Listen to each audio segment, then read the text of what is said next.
Well, it's Wednesday, and you all know what that means. So today, we're just going to keep it simple for all of you. Just a one review episode. Since it's Wednesday, we're going to do AEW Dynamite because, as you all know, this is the go home show before we head to Full Gear this coming weekend. So anything could happen before we get there. So we're going to be going from A to Z on this entire series with the AEW Dynamite. And then, of course, we kept up our episode with some news updates, only focusing on upcoming events with the promotions. Majority of it is from GCW. So, let's get ready for another episode of Deleted Wrestle Zone.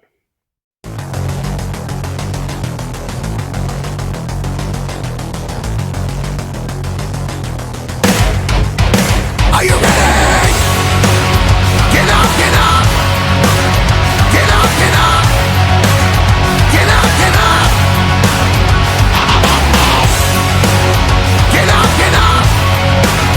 Get up, get up! Get up, get up!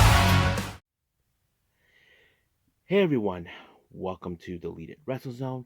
All things that is pro wrestling with AEW, NXT, New Japan Pro Wrestling, TNA, the National Wrestling Alliance, various promotions, wrestlers, matches, and championships. I am your host, J Rod here. So, if you are new to the channel, welcome. This is a channel where we do a lot of pro wrestling reviews from various promotions, not only here in the United States, but also in Japan, Mexico, Canada, Europe, the UK, anywhere in the world. Pro wrestling is not as big, but it continues to grow. We also, of course, do discussion videos, talk about various topics such as the wrestlers themselves, the promotions, factions, storylines, whatever we want to talk about. We also, of course, do more news updates. If certain information was unable to be on this episode, we can either put it on the next episode or on a separate video by itself. We also, of course, do real timing news updates to keep you guys on alert if something has happened in the world of pro wrestling that needs to be addressed ASAP. We also, of course, got to do Nike Sayaka Watch and various other cool wrestling content as well. If you like what you see, please subscribe to us or click on that subscribe button. You'll be getting a lot of daily reviews and other cool wrestling content as well. But if you like this episode, please give us a like on the like button or a nice comment in the description down below. Now, all introductions set aside, using a phrase from the song Take Me Home Tonight by Eddie Money, so take me home tonight. So, let's begin with our only review, and that is AEW Dynamite.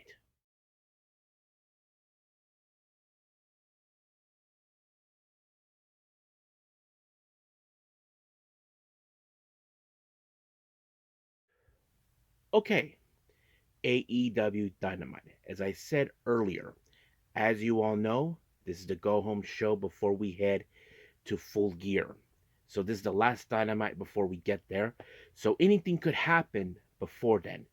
So a lot of battle lines have been drawn, matches will be set before then.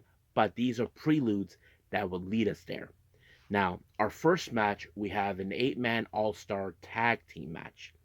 Team number 1, we have Ricochet, Powerhouse Hobbs, Mark Davis, and Will Ospreay. They take on the Monster Army, or members of the Don Callis family. We have Kyle Fletcher, Lance Archer, the current Ring of Honor World Television Champion Brian Cage, and of course the AEW International Champion Konosuke Takeshita. Now, of course, you know that Will Ospreay wants nothing more to get his hands on Kyle Fletcher. Ricochet wants the AEW International title. So a lot of things were going around, so things were happening. But however, this match ended with a knee strike by Takeshita onto Mark Davis, giving him the momentum that he needs in order to get to do so. So we will see what happens until then. Now, as you all know, the Death Riders are on a mission to burn down AEW and build a new one, believing that everything needs to be burned down for the greater good. But as you know, Jon Moxley has to deal with Orange Cassidy, who many people are declaring him as one of the leaders of AEW. But of course, Orange Cassidy doesn't consider that. But Jon Moxley thinks that he is wrong, that he's playing himself, that he's a liar, that he needs to realize his full potential, who he really is. So we'll see where that goes. Now, Renee Paquette was in the parking lot ready to do an interview with the Hurt Syndicate. Apparently, they said they have a surprise, and they also revealed that Bobby Lashley will be in action. So we will not know until we get there. Now, we do see an Adam Cole, as you know, talking about, as you know, he did not make it his way to deal with MJF because MJF does not want to contend with them. However, he is happy that Roderick Strong will do the right thing and do it. But unfortunately, he had a visit from a friend that he's known for many years, and that friend is none other than Kyle O'Reilly. Now, Kyle O'Reilly, as much as he loves Adam Cole and respects him, he thinks that right now that that he tells him that I was willing to go to, and that's exactly what, and like he said, he will go to war with him, take a bullet from him. But the question is, how many people are willing to get hurt for his little uh, ways to attack MJF? And I think that's the thing. Kyle O'Reilly would do anything for him, but he feels like this is just too much. He is telling him that MJF is not a fool. You don't think he's planning something to get into your head or into Roderick Strong? Kyle O'Reilly is being the smart one here. So you can say what you want about him, but I respect that he is making that point clear. But the obvious question for Adam Cole, does he want to believe that maybe Kyle O'Reilly could be right, or he's still letting his ego get in the way? That is a question that we will find out until Sunday between Roderick Strong and MJF. Now, of course, Orange Cassidy was in the back saying that he will deal with Wheeler Yuta, but he did tell the conglomeration that he has to do this alone. He did not want anybody to get hurt after what happened to Chuck Taylor. That's the one thing that puts him at ease a little bit. Now, our next match, we have Chris Statlander taking on Hikaru Shida. Now, this match was set upon on Collision, so that's going to be a lot of interesting things to hear. So I'm very happy to hear about that. So, however, you probably would ask yourselves, will this build up momentum for Chris Statlander before Full Gear? That is a good question. Now, if she does defeat Hikaru Shida, maybe one day she'll be in a conversation for the AEW Women's World Title. That is something that could be in a conversation in her career. But she was able to defeat Hikaru Shida with of course, the Saturday Night Fever, and just like that, it was over. But of course, in the end, we did see Camilla and Mercedes Moné try to make their way, try to soften up Chris Statlander, but it was not enough. But the real question is, will this help Chris Statlander for this coming weekend? That is a good question. We will see what happens. Now, as you know, the Hurt Syndicate are at war with Swerve Strickland, who refuses to side with them because they think they know what's best for him. However, they were chasing him. Well, apparently it was a decoy because the guy had his little furry jacket or whatever, and then of course they just wiped them out and left them there. So it was still unclear what was going on, but we will see.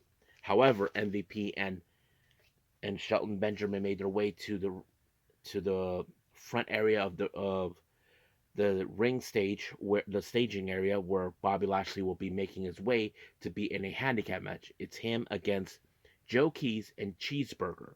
However, you probably can guess that this match ended with Bobby Lashley winning the match when he applied the Hurt Lock onto Joe Keys, allowing himself to pick up the win. However, the Swerve Strickland's team comes out. Prince Nana shows up with the chair, but what they didn't realize, this was a trap set by none other than Swerve Strickland. Because, of course, MVP told Renee Paquette or Lexi Neer, telling him Swerve Strickland is not the most dangerous person. They believe, of course, Bobby Lashley is. But the real question is, were they wrong? Well, he did play the maniacal plan on them, and I don't think they saw that one coming. There was an exclusive interview that showed that he called it justice, not justified for what they did. But we will see what happens at Full Gear between Swerve and Lashley. Now, As you know, for a while we've been hearing from Mariah May, who's been asking for the champagne celebration after winning the AEW Women's title from Toni Storm. However, she's been waiting for Mina, so it seems like it's gonna happen sooner or later. But we just gotta wait and see until then. Now, our next match, we have Darby Allin versus Claudio Castagnoli. Now, we all know Darby Allin. He's a relentless wrestler. He can take a hit no matter what. And of course, that's what Claudio was trying to do to prove his point. And of course, he brutalized him with the lariat. Just like that, it was over. Now, we did see an interview with Renee again, this time with Private Party. As you know, they will be in a four-way tag match for the defending their AEW World Tag Team titles against the Kings of the Black Throne, the Outrunners, and of course the Acclaim. Now, of course, what was very interesting is they know that the stack is against them, so they say, "Look, the stack were against us before when it came with the Bucks, so we know we can pull this off." So they are having faith. We stood against all odds. Now we have to do it again. However, they were visited by Big Justice and Big Boom, so we'll see what happens until then.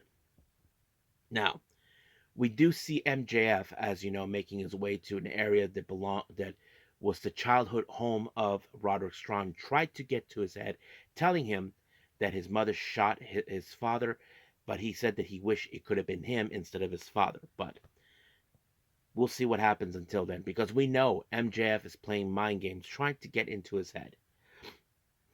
Now, we did see, of course, Big Justice and Big Boom there.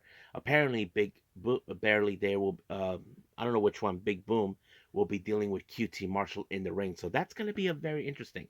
So it's been a while since we've seen QT Marshall in an AEW ring, but it will be interesting to see her. Now, we did see, of course, Tony Schiavone went in the front of the stage area to do an interview with Roderick Strong, talking about what just transpired with MJF, talking about his past. Now, Roderick Strong is not too bothered by it, so he told him, "Go ahead, dig what you can about me. It's not going to break me because it showed me I could succeed even better." So he's trying to prove that MJF is wrong. But as Kyle O'Reilly said, MJF is always up to something, and he needs to see that. So we will see what happens until then. Now, last week we saw Jack Perry intending to run over, of course, Daddy Magic, claiming it was a necessary sacrifice, but Daniel Garcia wasn't having it. So he's trying to tell him to see the real reason, but Jack Perry, with his nonsense, continued. So Daniel Garcia managed to destroy some parts of the scapegoat bus. So we'll see what happens until then. So I'm kind of curious. Now we jump into the Ring of Honor World Title contract signing between Chris Jericho and Ishii. Now Jericho picked up the contract and made his way to the ring, but of course it was a trap in order to wipe out Ishii. But luckily, well, of course we did see Big Bill and Brian Keith being there, but the rest of the conglomerates were there, and even Jericho got white wasted by Ishii, then signed the contract. So that's kind of how it ended things right there. Now, our last interview, we did see Renee with Jamie Hayter. Now, if you all saw what happened last week, Jamie Hayter was making an announcement for what's her plans now since returning to AEW, but it was interrupted by a vignette by Julia Hart. Now, of course, Jamie Hayter has no idea why. Now, if she wanted to have a little chat with her, all she had to do was talk. But later, the more she tried to explain, again another vignette showed up. It was a show where Julia Hart was using bow and arrow or something. I don't know what that meant, but it seems the signs that she's coming. It's possibly we could see Jamie Hayter and Julia Hart face off. So that is something we will see down the road. Now, our next match, which is our main event, is the Orange Cassidy and Wheeler Yuta, former student and teacher, facing off each other. Of course, Wheeler Yuta is determined to press, but of course, Orange Cassidy did tell him, "You're nothing but a pawn," even though he said he's not. But of course, Wheeler Yuta would definitely try to dodge every move that he take, but none of Orange Cassidy's usual ways worked. But he was able to pin him when he victory rolled on him. And then, of course, after the match, when OC won the match, of course the Death Riders show up. They even duct tape him, and he was fighting with his legs. Jon Moxley was trying to prove a point, telling him, stop being a faker and be the real person he is. He tried to break him, proving his point. However, once they left Orange Cassidy for dead, the conglomeration showed up to untie him, and he told them he was still standing. So basically, Jon Moxley was in disbelief, realizing nothing that they did to prove their point to Orange Cassidy took effect. They can break him, they can hurt him, they can do whatever they want. So now Jon Moxley has to question himself what's going to take to prove his point to Orange Cassidy about him, about himself. That is a good question. But Orange Cassidy has always been true to himself. So we will see what happens when it comes to Full Gear. But for now, we'll end things here with AEW and move on with our last and final thing, news updates.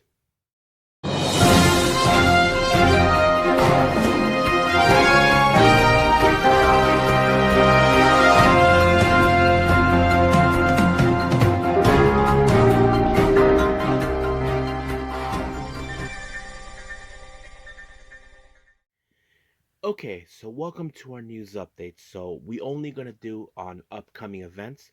Now, majority of it now we have is from GCW, so bear with me. So, as you know, on the 23rd, which is this coming weekend, they will be at the American Dream. They announced that the GCW tag team titles will be defended. Violence is Forever will defend their belts against Janelasis, consistent of Joey Janela and Megan Bayne. I hope they win it because that would be a lot of fun. But they also announced on that particular day, JBL will be there as well. So, yep, it's going to be interesting. Now, the following day in Jersey City, New Jersey, for the Bloodsport 12 on the 24th of November, they announced that Calvin Tankman will be in action to take on Lou Nixon. Then we got the You Wouldn't Understand event on the 29th of November in Brooklyn. They announced two matches. Alley Catch will be in action to take on Microman. Yep. And then, of course, a six-man tag team match. We have Spectral Envoy.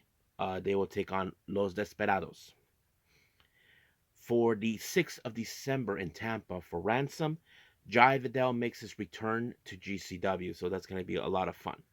Then the following day, on the 7th of December in Atlanta for Mastermind, Mr. Danger will be in action to take on the Duke of Hardcore, John Wayne Murdoch.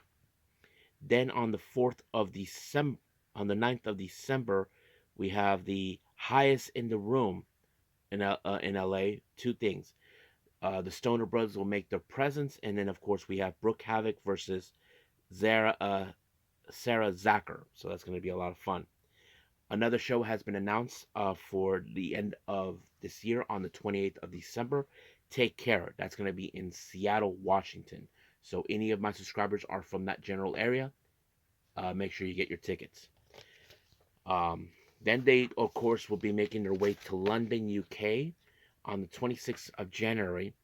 8 names have been announced. Mance Warner, Masha Slamovich, Sydney Akeem, formerly known as Reggie, and Scripps. The Cutest in the World, Maki, Effie, One Called Manders, Alec Price, and Nicole Radrick. Now, Microman has been announced that he will be participating in 2 events with GCW. As you know, I did mention he will be at the You Wouldn't Understand in Brooklyn on the 29th of November. He will be in Chicago on the 1st of December. I think that's the one for Say You Will, I believe. Now, that's pretty much for the GCW stuff. Let's talk about three other upcoming events from 3 different promotions. We have the Arrival Show 3 taking place on this coming Thursday or Friday on the 22nd. There's going to be a 4-way match. We have Alec Price versus Gabriel Sky versus Braden Toon versus Jay Bonji. So that's going to be interesting. Of course, we have the West Coast Pro event, Only the Strong Survive, on the 10th of January.